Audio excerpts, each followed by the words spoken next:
Hi everyone, Stormless here with another Company of Heroes 2 tutorial, or maybe not so much a tutorial, but this time some tips and tricks on how to get better at the game, with a couple of solutions that may help you stop losing squads and may help you promote better gameplay, make better plays all across the map, different situations.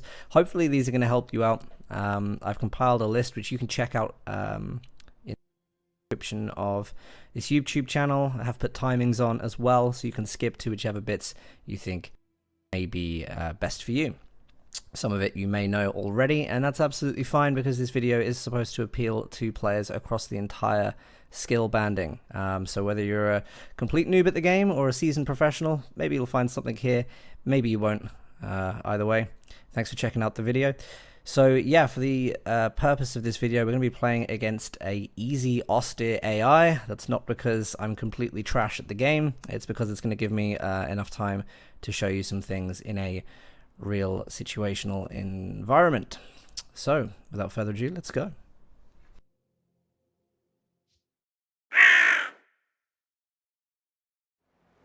Here we are, our first game of today, and on the left side of Samoski we have Stormless. Oh wait, sorry, I'm not casting. We're doing a tutorial video, and at the moment we're going to just build some conscripts, and I think we'll probably look at, yeah, let's get the support down. Right, so as I said before, we're already playing against an AI team. The first thing that I want to talk to you guys about is something that people, I always see them complaining about it on my stream. I see it in the forums. It has been an issue for a lot of people, and it's never really clearly explained. There are some ways you can stop this, and this is unit clumping. Unit clumping basically is where your units go just by random clicking, really. I mean, if I just click to go cover by this wall, you'll see where this unit's going to go here. These dots, these green dots, mean that the squad is going to go here. And there you see they line up exactly where those dots were. This seems pretty straightforward, but so many people do just click like this and then wonder why when a rifle nade comes down, you know, they wonder why that squad dies. That is a close proximity squad. This is not what you want in this game. You know, really you want to be picking cover positions you know, that are a little bit further apart, and you can find them. You can find them all across. You know, when you have dots at this kind of placement apart, you're not going to suffer from squad wipes. So really do pay attention to these dots, because if you're just one of these people that goes, oh, there's cover here, I'll just go there, that is a really bad idea. That is a clumped up squad. But if you take a little bit more time to maybe do this, then you're actually like capping the point here with 3 other models, you know, that are going to be able to shoot from cover. So there really is loads of things there. Now, some people have been saying, oh, you know, but when I'm trying to place units behind terrain, it doesn't really work because you can't see it. Well, okay, there is actually something to this. So, you know, if you're clicking, for instance, over here, you can't really see what's going on. You know, Company of Heroes does give you the tools to get around that. What you really would want to do is just tilt the camera angle up a little bit, and then you can see all of the dots as they go. I mean, the best is actually vertical, because you really get every single combination that you could possibly want. And I really do recommend, if you are trying to put units, you know, if you're flanking or something, you end up fighting from the other side, maybe your opponent's side, you really want to get that cover right. And just clicking here like this is not going to benefit you. You do need to just tilt up a little and then place those dots exactly where you want them. The other units that really suffer from this, probably the ones that suffer most actually, are support weapons. So support weapons, as you'll notice, and loads of people love doing this, they just want to put support weapons in cover positions. So, you know, let's just say there's some units over here by this strategic point. You're probably going to want the MG to come here and then set up in the direction for you to do that, and you'd be thinking, hey, yeah, well, hopefully, you know, now they're going to be in good cover. What I would say to you is that this is an MG gun. Really, you don't need to be doing this, because what happens is when you're taking position behind small pieces of cover, I mean, even this is a kind of a medium-sized cover area, you're basically clumping up a little bit still. What I'd recommend, if you're really skilled at doing it, you'll see that you can actually spread out some of the units like this, which is a little better. because then the squad is in cover, but the MG is out of cover. But actually the best thing I would say to do is just park your units slightly behind the cover. So maybe like this, right? Now, you'll notice everywhere across the map that units are way more spread out on the dots when they're out of cover. It's only when you're in cover that you really get that kind of clumping. A unit that was coming from this side, you know, if they are firing across here, it's quite likely that some of their shots are actually still going to hit these cover positions. So whilst you're not actually standing in the cover, you may find that some of these units still don't take shots as they would do in this cover, just because of the line of sight and everything else that applies in this game. So, you know, there are cool ways to use that. But if you are suffering from unit clumping, and it's especially to do with MGs, I mean, really, just look at the dots. You don't want to be doing that. Don't even worry about the cover if it's going to be, you know, causing you that. Because once one rifle nade, that squad's dead.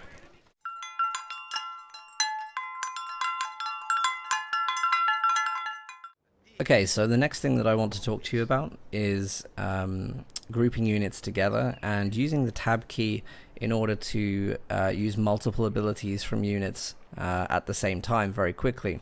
Now, what this is mainly going to help you to do is create very, very strong attacks against your opponent. Now, let's just say, for instance, that both of these buildings are occupied by enemy units. As you can see, they were earlier. Now, what we want to do here is minimize the amount of time this takes. We want a very, very quick attack, and to do that, what we're going to do is we are going to get both of these units. Now, you'll notice they're grouped to number 6 at the moment, and I've done this obviously by pressing and holding control on the keyboard and then hitting the number that I want these units to be assigned to. I always use 6 out of habit, but you can use any number that you want. Let's just use 4 here for the purpose of this. If you guys don't know how to do that, basically you just highlight the squads and then hit control and the number that you want them to be attached to on the keyboard. Now, if you're anywhere else on the map, you can press 4 and it'll automatically highlight those squads for you. Double tapping 4 is going to take you directly to those squads, or at least the nearest one in that group. So what I'm going to do here is use the tab key, and the tab key basically cycles through the group that I've selected. You can see here where my mouse is, you have the 2 mortars. Pressing tab selects mortar 1 only, but not the second mortar. Pressing tab again then controls the second mortar. Hopefully you guys can already see where this is going, but using the hotkeys on my keyboard here, it's B for me as I'm using classical hotkeys. It'll be something else for grid, but it will tell you what that hotkey is in the picture icon. I'm going to, for instance, get both of these mortars to fire in separate places very quickly, and to do that we're going to go tab B, B click, and then tab B click.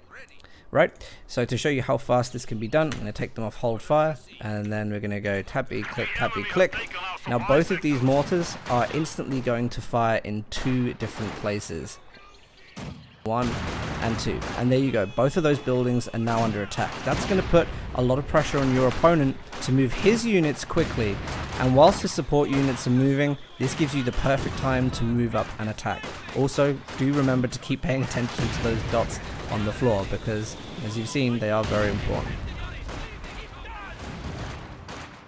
I'd also just like to add as well that this isn't just restricted to indirect fire. You could use it with grenades if you had 2 squads of infantry. You could, for instance, tab, I would use E to throw a anti-tank grenade, and maybe V to Molotov a building. So you can be really flexible with this. I find it's a little bit difficult with infantry squads, because it's going to be very difficult for you to tell which squad is which, you know, because they're a different order on the map to what they are in here. But indirect fire does seem to work very well, provided that you have them in close proximity. You can also add things like katyushas or artillery in this. It's going to work exactly the same way.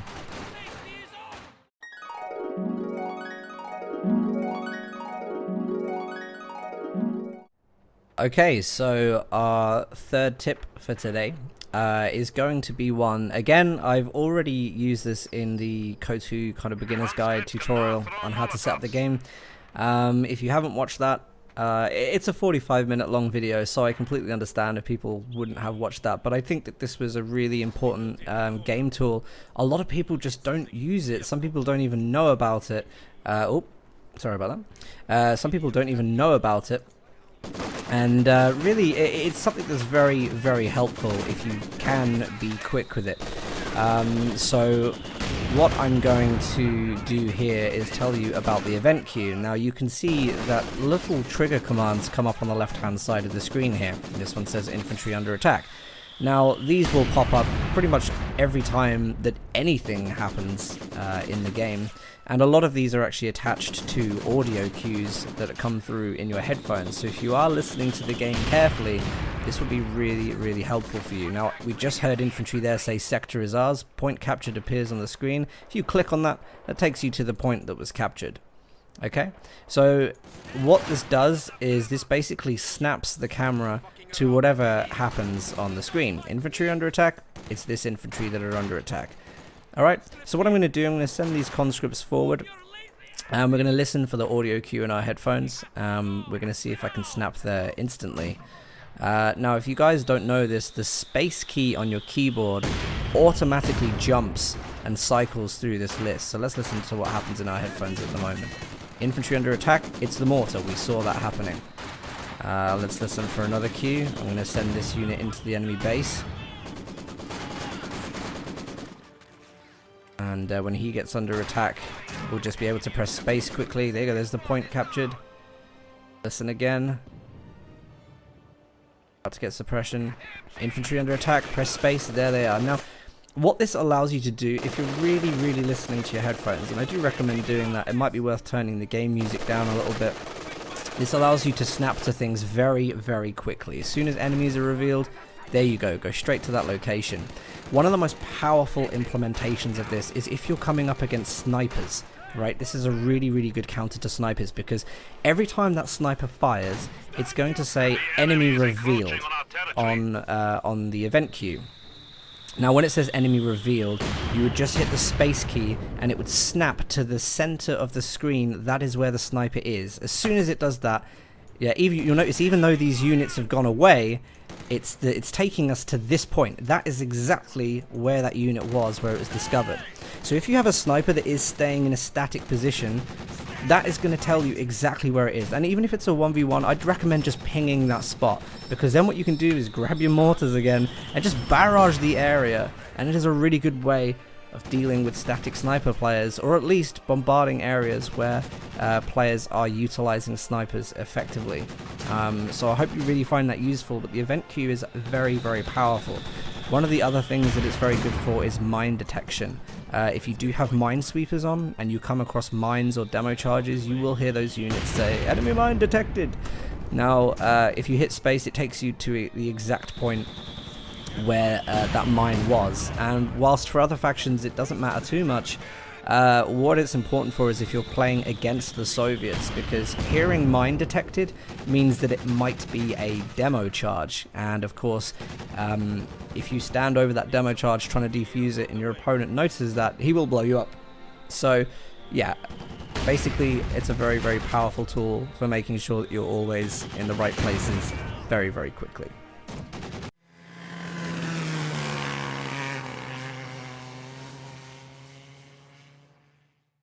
Okay, so the next part of this video is going to revolve around things that can really improve your gameplay, and this will either give you more enjoyable games because you'll feel like you're doing better, or it'll just improve your ranking if that's something that you're pushing for and are really interested in.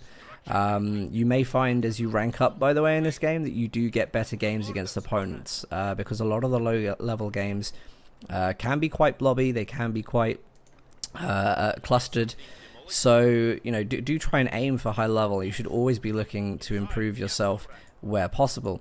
Now, one of the best ways that you can get better in RTS is to minimize the amount of time that you spend doing basically base building things. Anything that requires building or reinforcing, you really don't want to be going back to your base to do any of that, unless you're actually trying to build a building, in which case, you know, that's fine. Otherwise, you don't really need to go back to the base. It's just a waste of time. What I would heavily suggest getting used to in this game is learning these hotkeys. Now, you probably know this already, but for instance, F1 to F5 here, you know, these are controlling the base buildings that are in my base. If you see on the minimap, These are highlighting white as I select them, but I'm not actually in my base. Now, because this game requires so much frontline attention so that your units don't come into bad situations, you're always monitoring them, you know, maybe really spend some time learning the hotkeys. So that basically if I decide, oh, you know, this situation calls for an MG gun, I'm going to press F3, I'm going to press H, my MG's building, and whilst I've got F3 selected, I can just put a position on the map that I want that MG to run to when it comes on the field. That's it, that's done. I don't have to think about that, I haven't left the front line, I'm in a much better position than my opponent there, I'm saving time. So this is a really good thing to use, and as I already said, you know, in RTS's time itself is a resource, so really try to minimize that as much as you can. Now, what are the ways of getting good at this kind of thing quickly? Well, the best one that I can say to you is to do pretty much what I'm doing right now, which is practicing playing against AI without using any clicks whatsoever. You're not allowed to click on any of these icons at all. You would just be wanting to use the hotkeys that you can see. And this allows you very quickly actually to get very proficient with hotkey play. Let's just say this unit here, you know, they'll be running around, I want to build some cover, I press BS, it's done. That's how quick it can be when you use hotkeys. It's none of this kind of, oh okay, let's press this, let's position it here. Don't do it. You can see how much time it is when you can just go, when you can just grab the squad and just do that. Oop.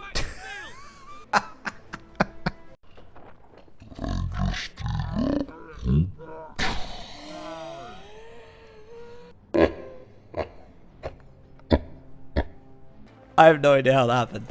What I meant is that. How did that even happen? I mean, really, it ended up over there. Relic things, relic things.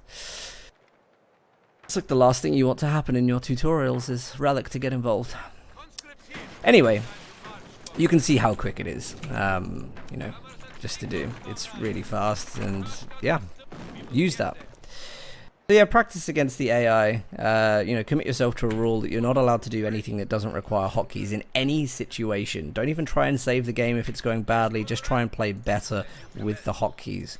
That would be the real way to do that. So yeah, do give that a practice. You'll become very quick at laying things, whether it's mines, whether you want to lay some mines with these guys. You know, it's just very fast.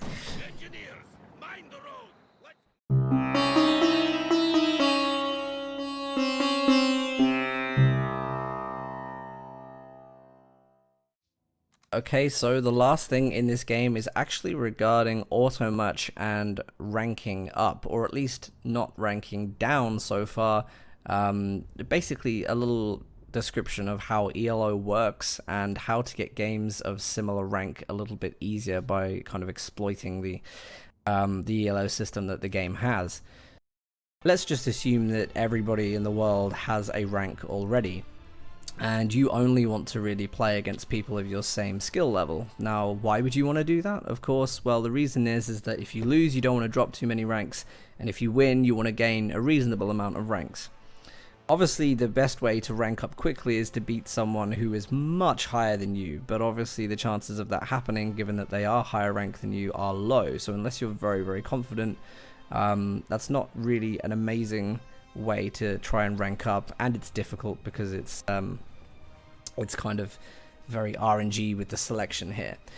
But you'll notice when you start searching for any Automatch game, you know, you may not find a game for the first 5 minutes. And what the Automatch search does is it is basically for the first couple of minutes saying, I'm going to look for people that are, let's just say, within 100 or 200 ranks of this player. Now, if it can't find a game for you, if it can't find anybody who's within 100 or 200 ranks of you that's available to play at that time, then obviously it's going to try and find you a game still. It doesn't want you to sit there waiting, so it's going to extend the search band a little bit. Now, that means it may be looking for players who are 300 or 400 ranks either side of you.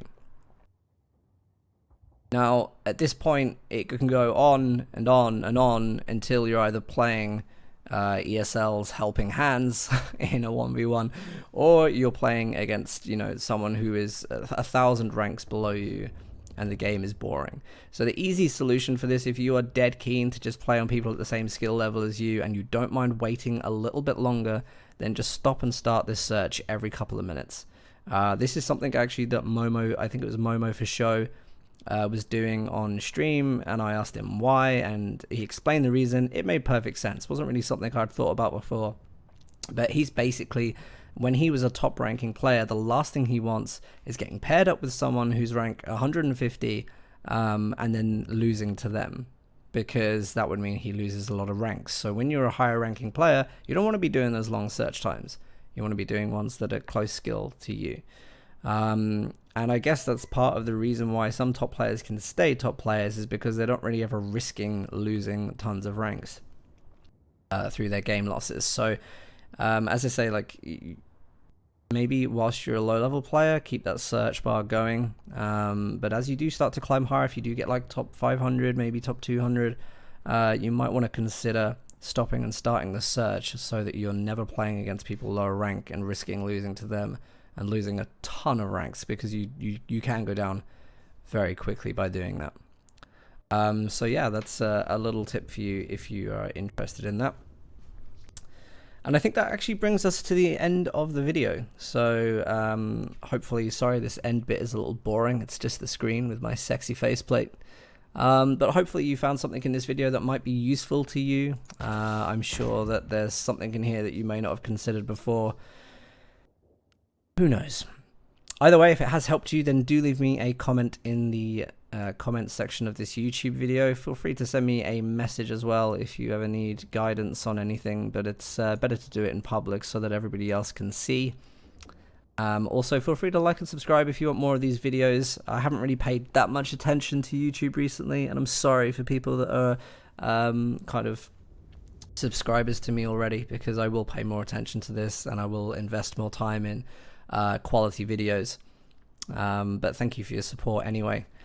Before I go as well, I'd just like to say huge thank you, one, to Relic Entertainment, because they finally gave me this community map maker faceplate. I've wanted it for years. They said no, no, no. And thanks to Monolithic Bacon, I finally had a chance to work on a map and have a map implemented into the game. It's not actually implemented into the Automatch or anything, but it has been used in some tournaments recently, and that's Schilberg Outskirts. So thank you, Monolithic Bacon and Relic, because I finally get this faceplate, my favorite thing in the game. And also to Rita Rush, who made me my own faceplate for my birthday, which is super cool. And I really, really like that. So thank you very much to Rita. And yeah, that's pretty much it. I'll see you guys soon.